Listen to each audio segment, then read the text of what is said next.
Bismillahirrahmanirrahim. Kunci Anda sukses dunia akhirat, percayalah takdir. Dan semua takdir itu baik, tapi kita belum tahu rahasianya. Saya mau cerita sedikit.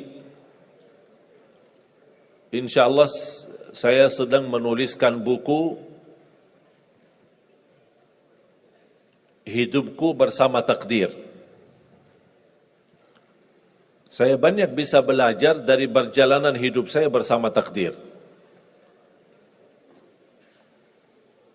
Saya ingat waktu saya di sekolah SD di Madinah, di Arab Saudi, kelas 1, kelas 2, sampai kelas 6. Saya ingat persis, hampir setiap hari kita diharuskan membayar 1 rial sedekah untuk Palestina.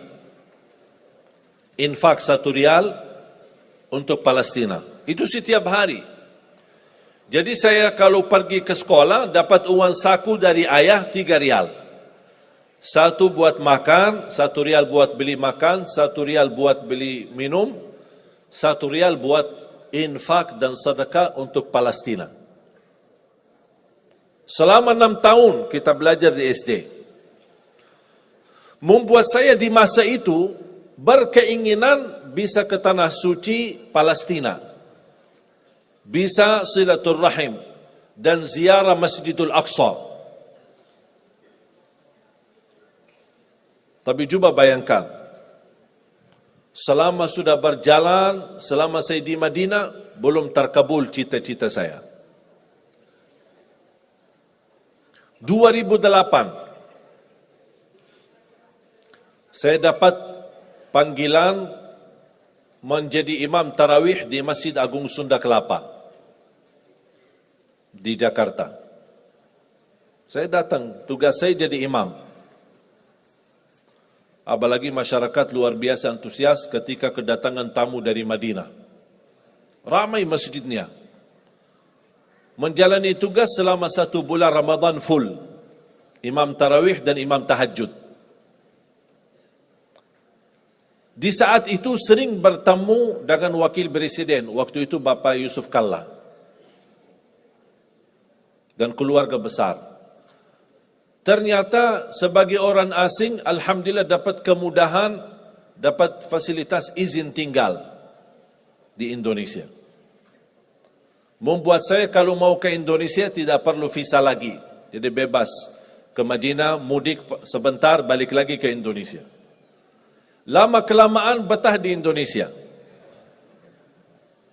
Apalagi gara-gara ibu-ibu di Indonesia.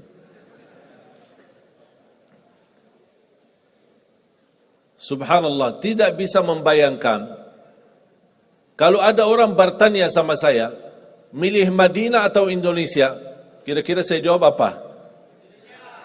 Madinah lah.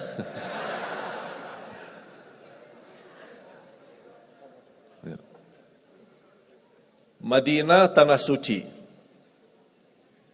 Salat di Masjid Nabawi 1000 kali lipat dibanding salat di Masjid Istiqlal. 1000 kali lipat. Salat di Masjidul Haram 100.000 kali lipat.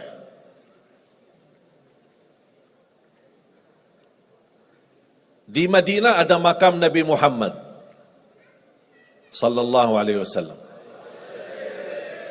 Ada Masjid Quba. Kalau kita bicara barakah, ya Madinah lebih barakah. Aman, Madinah lebih aman. Suci, Madinah lebih suci. Banyak orang Indonesia berkata, oh aku bingung ya, kita aja mau ke Madinah, kok inti yang datang ke Indonesia. Tapi ternyata saya belum bisa tahu, kecuali baru beberapa bulan lalu, ternyata takdir itu benar-benar baik dari Allah Subhanahu wa taala. Tinggal di Indonesia 2008, 2009, 2010, saya masih ingat pertama kali belum bisa bahasa Indonesia. Bisa enggak terbayang? Tidak bisa bahasa Indonesia. Mulai 2009 diajarin sama teman hafal 4 kata. Tak usah yang lain-lain, sudah pusing. Bahasa Indonesia mudah. Dan 4 kata ini sering dipakai oleh orang Indonesia. Apa kabar? Bagus. Mau kemana? Aku cinta kepadamu. Itu aja. Tak usah pusing-pusing. Bahasa Indonesia mudah. Dengan tulus hati saya setiap bertemu orang, itu aja yang saya sampaikan. Assalamualaikum, apa kabar? Bagus. Mau kemana? Aku cinta kepadamu. Orang bingung ini. Subhanallah, sedikit-sedikit belajar. 2010 pertama saya ikut mengisi bersama sahabat saya, teman baik saya, Ustaz Yusuf Mansur, di acara nikmatnya sedekah. Karena beliau memang dikenal Ustaz sedekah. Kalau beliau bicara sedekah, pasti semua isi dompet kita keluar, habis. Hebatnya itu kelebihan Ustaz Yusuf Mansur. Saya diajak sama beliau untuk mengisi pertama kali acara saya di TV TPI almarhum. Sudah tak ada lagi TPI ya? Sudah almarhum. Inna lillahi wa inna ilaihi raji'un.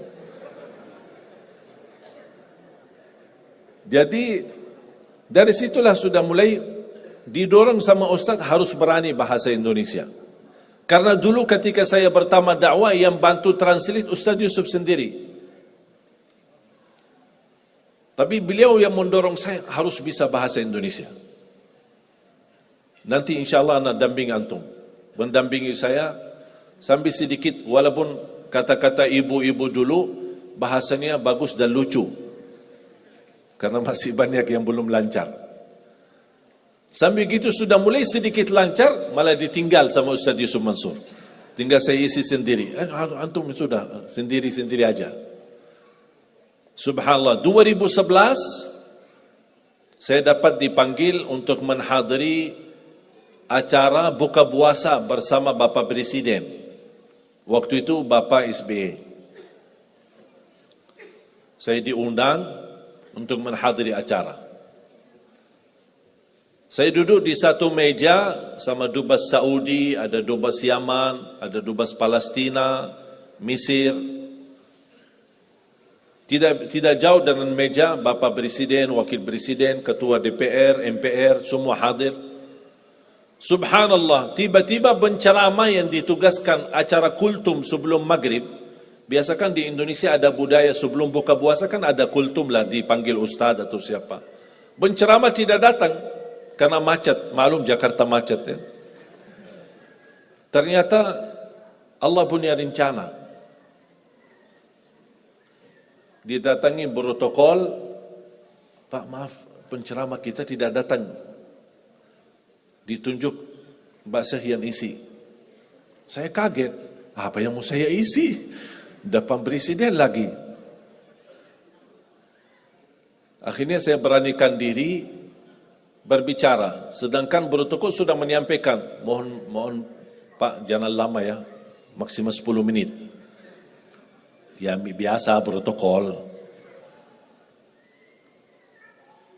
Ternyata mereka salah hitung waktu. Saya habis 10 menit, saya turun. Selesai tugas, duduk lagi di meja. Ternyata masih mau maghrib 40 menit lagi. Mereka salah hitung. Bingung gak apa mau isi lagi. Didatangin Ustaz, salah satu imam Masjid Istiqlal untuk baca salawat lah, Asmaul Husna. Baca Asmaul Husna, baca salawat, baca subhanallah, walhamdulillah, wa la ilaha illallah, Allahu Akbar. Sampai orang badan ngantuk. Habis waktunya. Tapi masih ada waktu belum maghrib. Saya didatangi lagi sama protokol. Bapak Presiden minta antum datang lagi. Naik isi kultum sebentar sebelum maghrib. Saya kaget. Kok ini satu acara tapi 2 kali saya isi. Saya naik panggung.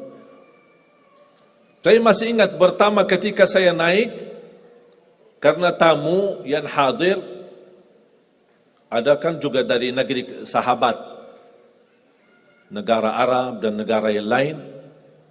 Pas begitu saya mulai berbicara, biasa saya menawali Assalamualaikum warahmatullahi wabarakatuh, Bismillahirrahmanirrahim, Alhamdulillahirabbil alamin dalam bahasa Arab.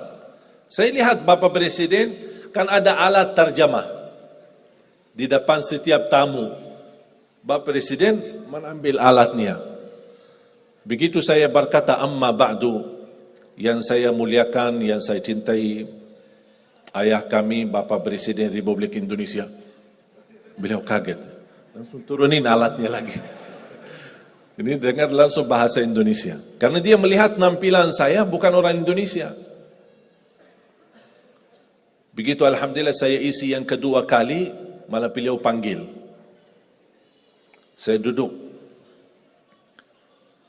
Dan saya cerita, nanti saya insya Allah akan cerita salah satu cerita yang menyebabkan saya mendapatkan perhatian dari Bapak Presiden.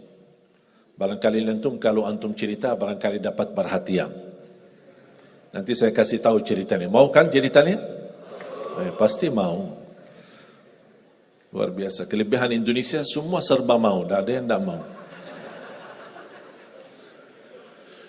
Jadi saya duduk di samping Presiden, buka puasa sambil berbicara ngobrol. Dan subhanallah saya mendapatkan kejutan yang luar biasa. Langsung beliau berkata, mau enggak warga negara Indonesia? Saya jujur saja kaget. Karena sebelumnya, sebelum kejadian ini, ada yang menawarkan, membantu untuk proses warga negara Indonesia, tapi minta 150 juta. Tapi Allah kasih saya gratis. Dan Presiden langsung yang menawarkan. Sambil bahasa beliau apa? Kami sudah memberi warga negara kepada pemain bola. Sampai sekarang belum berjuara. Kalah mulu. Pas sudah sampai ke final, kalah lagi. Mudah-mudahan kami memberi warga negara, mudah-mudahan bisa bermanfaat untuk Indonesia. Saya ingat persis bahasa beliau. Bahkan setiap saya bertemu beliau di acara besar atau hari raya Idul Fitri, pasti beliau ketika melihat saya, Alhamdulillah, terima kasih sudah menjadi warga negara Indonesia. Saya bilang, terima kasih Bapak yang memberikan warga negara Indonesia. Ternyata jemaah sekalian, saya mendapatkan tantangan yang berat. Warga negara Indonesia ada proses. Salah satu persyaratan buat surat pernyataan mundur diri dari warga negara Arab. Di situ tantangannya. Apakah saya milih warga negara Arab atau milih warga negara Indonesia? Habis saya musyawarah sama orang tua, guru-guru saya di Madinah, mereka semuanya mendorong bismillah. Yang penting bermanfaat. Dimanapun berada bermanfaat. Saya beranikan diri membuat surat pernyataan mundur diri dari warga negara Arab menjadi warga negara Indonesia. Ternyata keputusan ini menjadi takdir.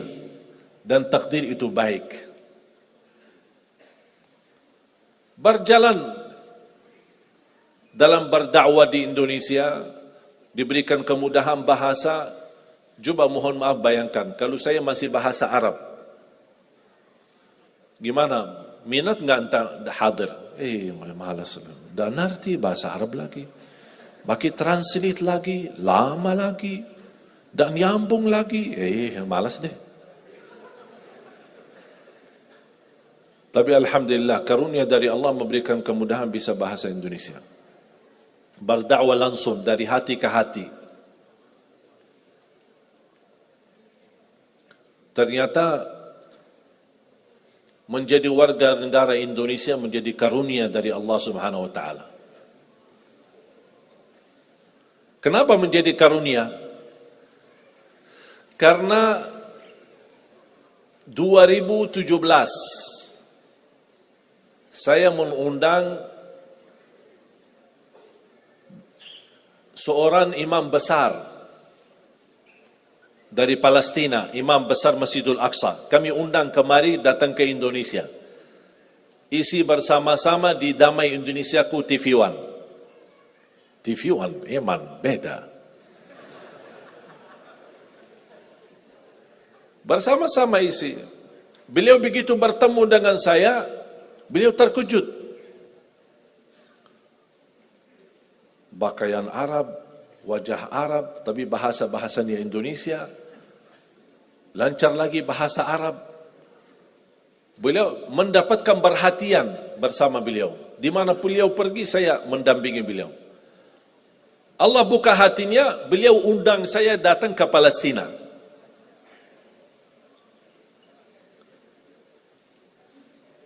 Ternyata istimewa warga negara Indonesia. Karena dengan warga negara Arab saya tidak bisa ke Palestina. Tapi dengan warga negara Indonesia, alhamdulillah bisa ke Palestina. Saya dipanggil, diundang, dijemput, saya hadir. Bahkan lebih daripada itu semua, ketika saya dibawa sama beliau salat maghrib di Masjidul Aqsa, dan tanpa diberitahu, tidak dikasih tahu sebelumnya, tidak diinformasikan, pas muazzin sedang iqamat, qad qamatis salah, beliau imam besar Masjidul Aqsa dari belakang mendorong saya ke mihrab menjadi imam salat maghrib. Berarti kalau Anda mendengar cerita ada orang Indonesia jadi imam di Masjidul Aqsa, itu Ali Jabir. Karena setahu saya belum ada orang Indonesia yang jadi imam di sana. Dan ini semua karunia. Saya tidak pernah minta. Tapi ternyata saya ingat, dulu cita saya di SD, selama kita sumbangkan satu rial untuk Palestina, kapan saya bisa ke Palestina? Ternyata Allah sudah kabulkan, tapi prosesnya harus ke Indonesia dulu. Datang ke Indonesia, mundur diri dari warga negara Arab, terima warga negara Indonesia, baru Allah kabulkan doamu selama ini. Ternyata Allah kabulkan. Walaupun cukup lama ditunggu, tapi ternyata semua apa yang Allah berikan itu luar biasa baik. Lebih daripada itu, saya menemukan sejarah keluarga. Ternyata baru saya tahu kakek saya lahir Indonesia. Lahiran mana? Lombok. Siapa yang dari Lombok? Angkat tangan dari Lombok. Lumayan. 1, 2, 3, 4. Lahir dari Lombok. Jangankan kakek, ayah dari kakek kelahiran Lombok. Bahkan beliau dibunuh oleh penjajah Belanda dan dimakamkan di Ampenan. Habis beliau dibunuh dan dimakamkan, anaknya yang namanya kakek, anaknya pindah atau berhijrah ke Hadramaut. Dari Hadramaut ke hijrah lagi ke Madinah. Nikah di Madinah dan dapat keturunan, dapat ibu saya. Dan kakek saya meninggal dan dimakamkan di Madinah. Ibu saya nikah, dapatlah saya. Berarti silsilahnya darah saya lewat ibu kembali ke Indonesia. Makanya saya kaget pas kemarin di rumah sakit, pas cek darah, dokternya kaget. Oh, kok darahnya merah putih, subhanallah.